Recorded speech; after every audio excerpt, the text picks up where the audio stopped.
现在我乘坐的这艘船呢是中统6号，中等偏上的老牌5星游轮。它的航线呢很特别，是从武汉发往重庆，硬件上呢就 OK， 而且它的价格卖的也不便宜，人均价格在5000块钱。因为要走1200公里的水路，所以比传统的宜昌到重庆多走了1倍的里程，同时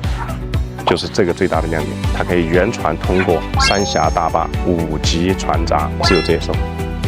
其他船可以原船过坝，只是说它能够通过升船机，尺寸稍微小一点。那么这艘船呢，它其实是一艘大船，1.2万吨，然后要走6天5晚的行程，吃住海上游览的景点是全面包含的。如果说大家对硬件上面呢没有那么高的要求，那这艘船呢就可能是你最佳的选择。每个月有3班粉丝班从武汉发往重庆，重庆发往武汉，有机会大家可以跟着我们的班次来感受一下原船过坝的5星豪华游轮。